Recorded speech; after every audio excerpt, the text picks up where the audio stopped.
বছরের ২৬তম টাইফুনের তাণ্ডবে লণ্ডভণ্ড চীনের ঝেজিয়াং প্রদেশের পূর্বাঞ্চল। সেকেন্ডে ৫০ মিটার পর্যন্ত ঝড়ো বাতাসের আঘাতে ইউহুয়ান শহরে ভেঙে পড়ে ৯০০-র বেশি গাছ। তীব্র বৃষ্টি চলছে আনহুই, জিয়াংসু ও শ্যানডং প্রদেশে, বন্যা কবলিত বিস্তীর্ণ অঞ্চল।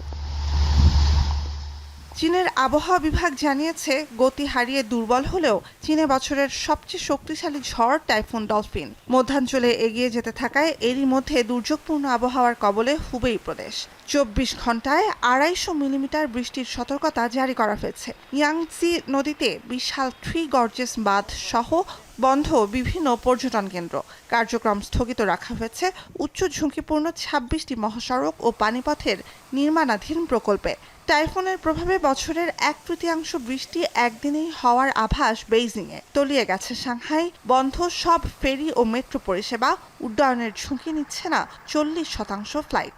这个昨天晚上吧，差不多下了整整1个晚上，然后今天早上起来发现小区里边都是积水。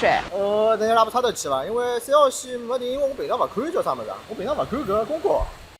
অন্যদিকে দক্ষিণ পশ্চিম মৌসুমী ঝড় বাতাসের প্রভাবে অতিবৃষ্টি চলছে ফিলিপিন্সের রাজধানী ম্যানিলা ও আশপাশের এলাকায়। ভূমিধসে ব্যাপক প্রাণহানি হয়েছে উত্তরের বাগুইও এলাকায়, নিখোঁজ অনেকে। বন্যায় কাবু নগরাঞ্চল। Sa malapit lang po kami ng San Mateo River at saka mababa kami ng Marikina River. Dito lahat po bagsak ang tubig sa aming area.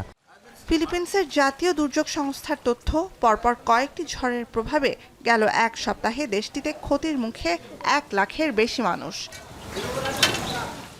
Nuzhat Kamal, এখন বিশ্ব।